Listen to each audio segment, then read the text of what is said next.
All right. So we know that autumn was coming, right? And that um, all the all the animals were getting ready to um, hibernate or migrate.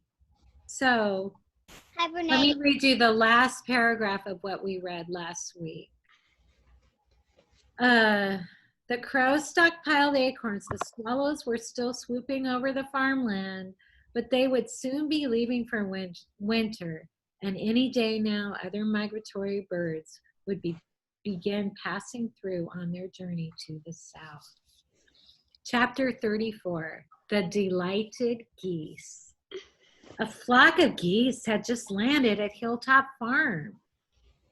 It was the first flock of the autumn migration. The geese floated on the pond, cleaning their feathers and nibbling at the weeds.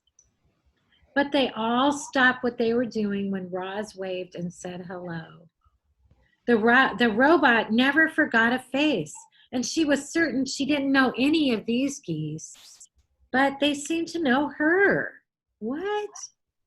Before she even introduced herself, the lead goose squawked, "Is your name Roz?"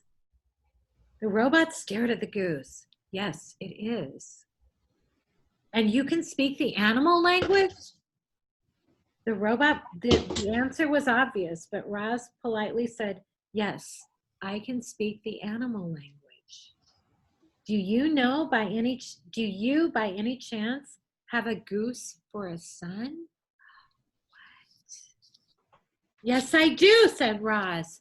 "His name is Brightbill." Brightbill. At that, a voice blurted out, "The stories are true!" And suddenly the flock was smiling and fluttering over to the robot. When the commotion settled down, the leader explained, "All along our migration, we've heard rumors of a robot who can speak with animals, who has a goose for a son, and who is trapped on a farm. That sounded ridiculous to us, but here you are." The flock was absolutely delighted to meet our robot. They lounged around the pond for a couple of days, chatting with Roz whenever she came by. And then they continued flying south to the wintering grounds. Another flock of geese arrived, and the same thing happened all over again. Roz welcomed them. They were delighted to meet the legendary robot, and then the flock continued south. Then it happened again and again. And before long, the coming and going of delighted geese was just another part of the robot's autumn routine. Straggling behind the others as usual was Wingtip's flock. When Roz saw them splashing onto the pond, she felt something like hope that they might have news of her son. Sadly, the geese had no news to report. And as the flock took off and left Roz behind, she began to question whether she'd ever see Brightbill again. Oh, that is so sad.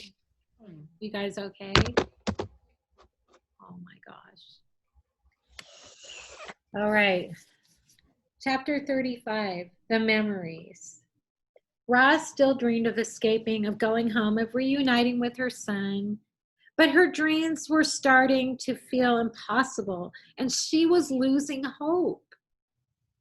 Was it time for the robot to accept her new life and forget the old one? Forget? Roz was troubled by that word. You see, her computer brain remembered every detail of life on the island, and it hurt to think that she might never be back there. However, the robot could always forget. She could erase her old memories. It would be like they never happened. The heaviness she now felt would vanish. But without her memories, who would she be? No, Roz wanted to remember her old life, which was good because someone from her old life was about to appear. Are you glad she didn't erase her memory?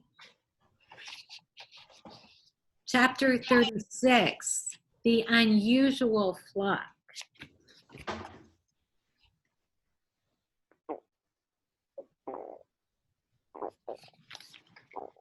Another flock of geese was approaching the farm, but this flock was unusual.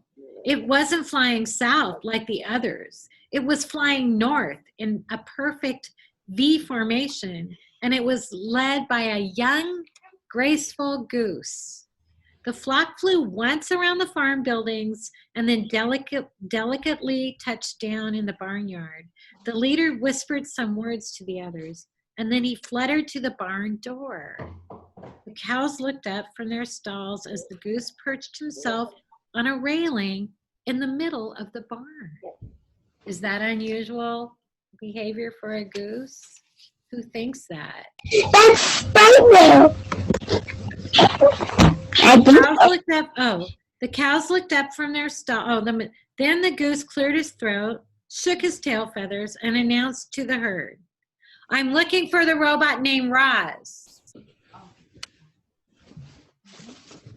My name is," who can guess? Bright Bill. Bright Bill. I am Bright her Bill. son. Bright Bill made it to Raj, you guys. I should stop now, don't you think? No. No, keep. Chapter 37, the reunion. Look at that, you guys. It is very rude to leave people on.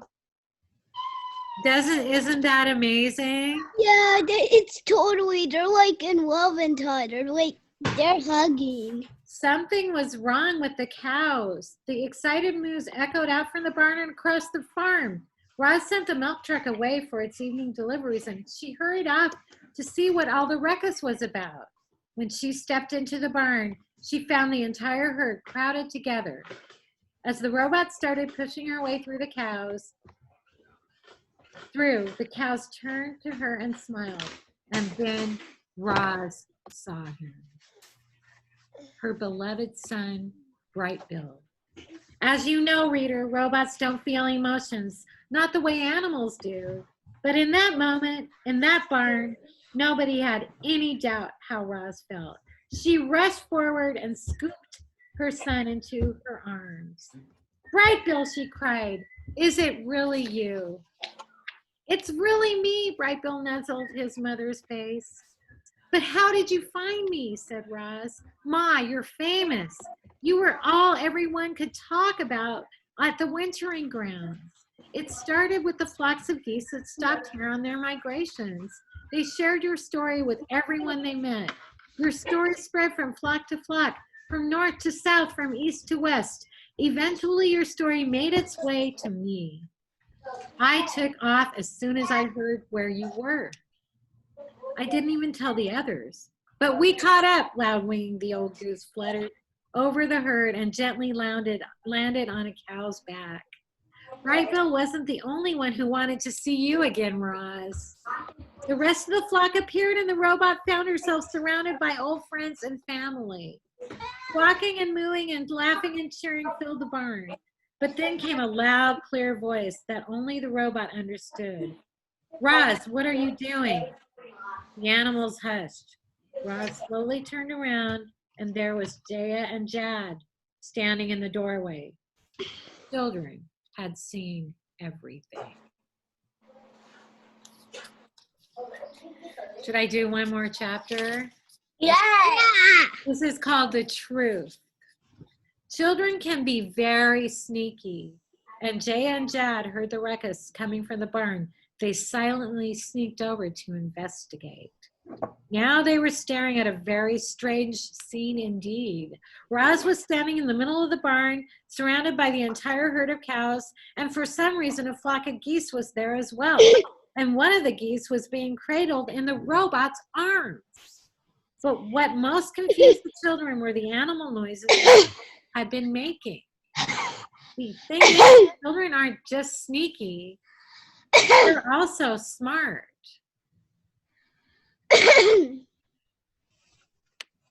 They're also smart. And it didn't take long for Jay and Jad to make sense of such a strange scene. Those stories Roz told us about, the robot on the island, said Jad to his sister, they were about her. The goose in Roz's arms, said Jaya to her brother. That must be her son. All of the Roz's stories came flooding back to the children. The robot, the island, the wild animals, the adventures. Those stories seemed so fanciful, but could they be true? You are correct, children. Those robot stories are about me, admitted Roz, with a hint of sadness in her voice.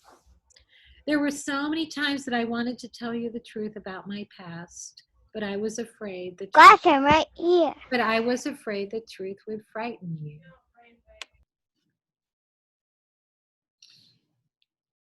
Reader, oh wait,